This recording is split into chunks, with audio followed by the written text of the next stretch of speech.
Madam President, I come to the floor this morning with sad news.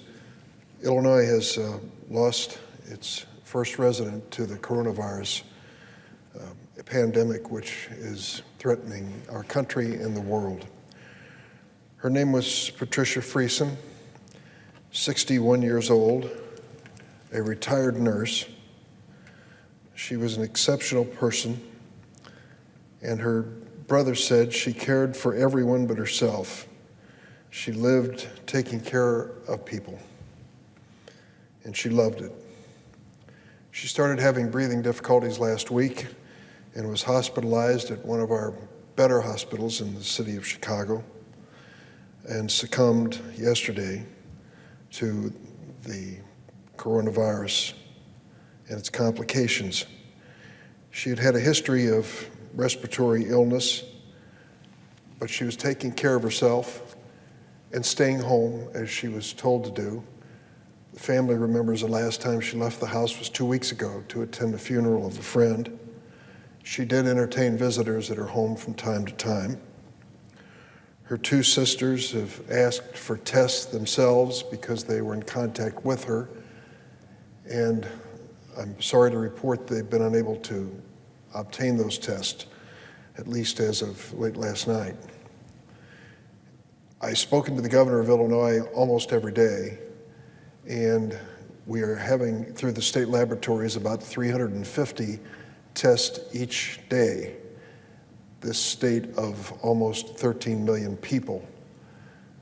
In addition to the state lab test, other private labs and hospital tests account for a number comparable but not much larger than 350. There just aren't enough tests, Madam President, and I'm sure our plight is not unusual. We've heard a lot about the tests on the horizon coming soon. The sooner the better. And until we get into more complete testing, it's going to be difficult for us to measure the extent of the infection and the impact. It's almost impossible to target areas of our state that need more attention than others because of the lack of testing. We had a nursing home over the weekend where there was a patient who tested positive for the coronavirus, and the Department of Public Health of the state of Illinois went to that nursing home in Willowbrook, and as a consequence of the first test, tested all of the residents and staff and found 22 testing positive for the coronavirus infection. Naturally, that raised our numbers dramatically. We now have 160 known cases in our state in 15 different counties. But it's an indication where there is a signal of infection that testing is absolutely essential so we can identify all of those who may test positive. Patricia Friesen's brother, Richard, was asked what he thought about the news that she was the first fatality in our state. He said it was heartbreaking, but then he said, I tell everybody, take this very seriously, as we should. I think across the United States, we're coming to realize that this is an exceptional public health crisis and challenge, the likes of which we've never seen. Sometime later this morning or early this afternoon, we will consider the package that was passed by the House of Representatives in the early morning hours of Saturday. It's a package which was designed to provide some help, some financial assistance to workers and families across the United States who are coping with either the illness or losing their jobs or being laid off because of the state of the economy. We feel on the Democratic side, and I believe that feeling will be shared on the Republican side, that one of the first things we need to do is to assure those employees who may not feel well that it's best to stay home. And there's a way to do that without sacrificing the basics in life, your home, your food, and what your family counts on. So we put together this package with the White House on a bipartisan basis that provides family leave and medical leave. It also provides extension of unemployment benefits that are necessary for many workers across this country. Passing this bill this morning or this afternoon is an important step forward to let the people across America know we're doing what we can here in the Senate and in the House to be responsive.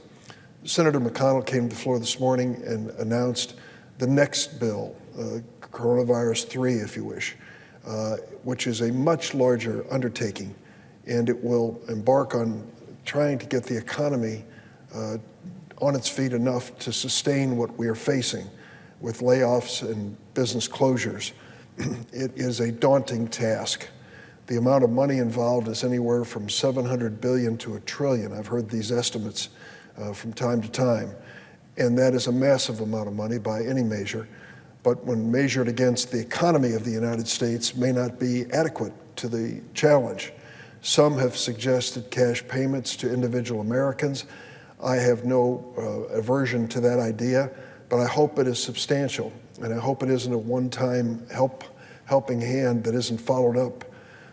Many of us on the Democratic side are working on a program that we think will say to families, we're not just going to send you one check and wish you the best. We're going to stand by you through this very difficult and challenging time. I've spent the last several days on the telephone with business leaders across our state. It started with calling one of my favorite restaurants that sent an online message about closing down for business and not quite sure of their future. And it is troubling to hear a person, a family member who has put their lives into a restaurant, put their life into a restaurant, now facing closure and wondering if they'll ever open again. Some of us are buying gift certificates at our favorite restaurants to help them get through this and help their employees during this period of time. My wife is doing it in Springfield. I've done it in Chicago. We'll probably do it more, and I encourage others who want to make sure that restaurant is there when we've weathered this storm to extend a helping hand if we can. Some of these restaurants are teaming up with charitable organizations to produce the meals that are needed for school children and their families.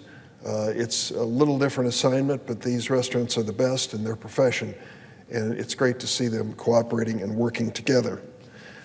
I might also add that the Democrats have a proposal which Senator Schumer has spelled out and will undoubtedly speak to again when he comes to the floor this morning. So we have, at this moment, at least two tracks, two paths toward the third bill to try to help the economy. Senator McConnell has suggested that he will do his exclusively among Republicans, and that may be a necessary starting point, but I urge him and all of the leaders to come together on a bipartisan basis as quickly as possible. The first two measures that we have passed, the initial $8 billion supplemental appropriation for the healthcare side of the equation, was essential and done quickly on a bipartisan basis. The second measure, which I hope we pass today in the Senate, was also done with the White House, Speaker Pelosi, Democrats, and Republicans working together. Each of us had to give. This measure we're voting for is not what I would have drawn up, and I'm sure Republicans feel the same, but it is a compromise and one that we ought to move forward on.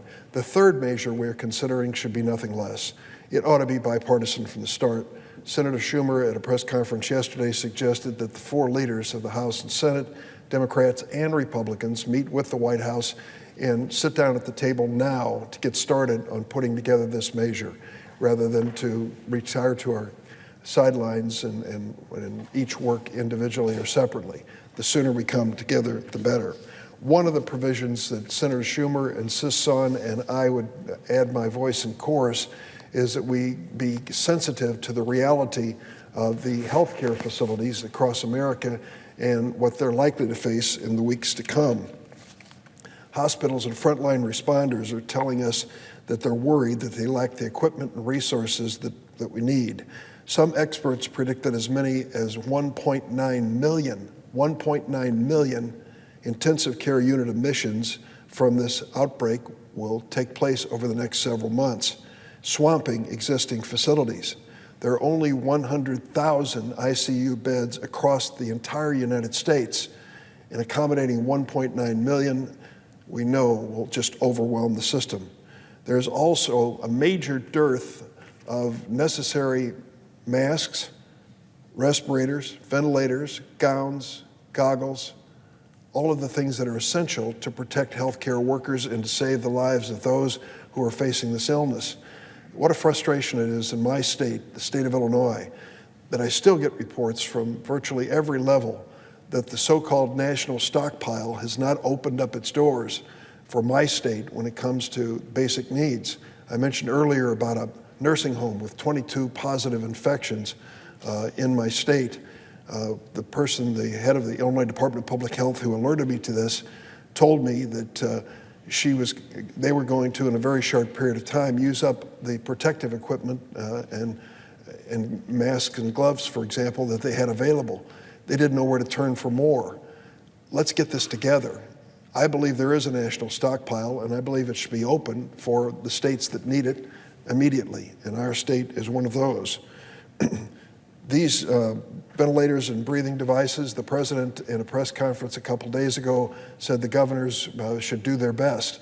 We can do better than that. The largest stockpile of this equipment is in the possession of the federal government, and we should turn to it quickly to help those in need.